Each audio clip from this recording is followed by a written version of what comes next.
Welcome back to this series of Dark Reading Tech Talks. Terry Sweeney here with Dark Reading, and joining me now is Tony Jarvis, Director of Enterprise Security for Asia Pacific and Japan with Darktrace. Tony, thank you for doing this today. Thank you, Terry. Thanks for the opportunity. Really excited to be here. We are talking about the implications, the security implications of what happens when organizations begin moving away from on-premises networks, a rich topic.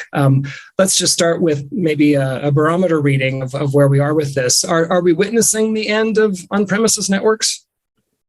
Yeah, it's a tough question. We're certainly seeing less than, say, 2 to 3 years ago. And in that time, we know that the attack surface has definitely grown. So we're now using a lot more cloud. There's a lot of digital transformation that's taken place virtually overnight. So we've got shadow IT that goes along with that. We've got a lot of BYOD being used at home. So some organizations are struggling with this. And for that reason, they're not going to fully abandon on-premise networks anytime soon. But yes, we are seeing much more infrastructure as a service, much more software as a service, and they're being consumed from the endpoints themselves. So all of these areas are of great interest to security teams right now. It sounds like organizations' security efforts aren't keeping up with the changes to their digital environments. Can you say more about that? Yeah, and this is a bit of an issue that's plagued security for the longest time. Innovation typically outpaces security. We've seen that with mobile, we've seen it with cloud, we've certainly seen it with IoT. And attackers will always go after the weak spots. They'll go after whatever gives them the greatest chance of getting in, no matter where that is. And if they get in, they can certainly move around. So with the advent of work from home, and not everybody is moving back to the office just yet, it means that even if you're working from home, even with a VPN, you may not be protected by those on-premise gateways that are sitting on the premise in the actual environments themselves. So we do need to be getting security right. And we know that digital environments are definitely changing. They're always changing day to day. We need to be reevaluating that security as an ongoing, continual effort. You mentioned infrastructure as a service and software as a service a few minutes ago. What are the risks that are posed by this move to X as a service offerings? There's quite a few, and certainly a lot of the typical ones do play a part here. A lot of organizations still do what we might call a lift and shift approach. They've got things sitting physically on premises and they want to migrate it to the cloud, and they literally just rip it out and put it in exactly the same way. And when you build for the cloud, you really need to architect it specifically for that to take advantage of it and certainly to give it the best security. But we see other issues as well. So a lot of the time it comes down to skill sets. We've got people that are moving to the cloud quite quickly and they've got years of experience with doing things one way, and they're very new to the cloud way of doing things. So that lack of skill sets is an issue. That's certainly exacerbated by using hybrid cloud or multi-cloud. There's just a lot of skills that we're requiring our technical staff to be on top of.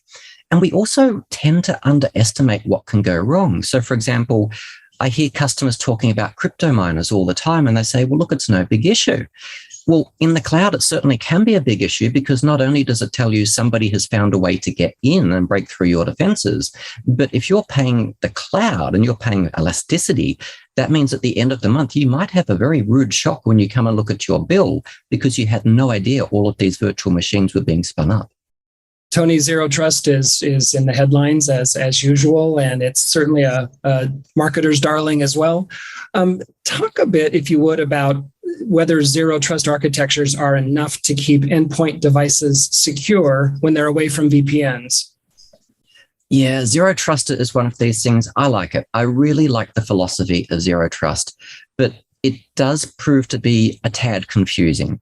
And the trouble is that it means different things to different people. So when I talk about these concepts, I like to keep it simple. And I'll talk about things people can understand. For example, principle of least privilege. There is some talk at the moment, people are talking about things such as next-gen Zero Trust. And I'm not so sure we're really ready for that sort of terminology just yet. It might be a little too much too soon. But if we're doing away with things like the VPN, we need to think about how to keep things safe. And if you're using endpoint devices, a lot of security tools just won't give you that visibility unless that VPN is connected. We have endpoint offerings. Darktrace does to endpoint. We don't require a VPN to be connected. We can protect even in the absence of that. But we also do a lot more. So integrating with Duo or Okta, getting an idea of identity and logins, integrating with Zscaler, Netskope, seeing remote users, devices, all those connections happening. So I think of Zero Trust almost like a new set of rules or a new perimeter. And we want to be looking for anomalies taking place within that perimeter. So in that same vein, the business landscape for technology and networking has obviously changed. The work from home shift being maybe the most dramatic, but in tandem with that is so many applications and functions that are being pushed to the cloud. With all that in mind, how has the general strategy for securing an organization changed in the last, say, 2.5 years?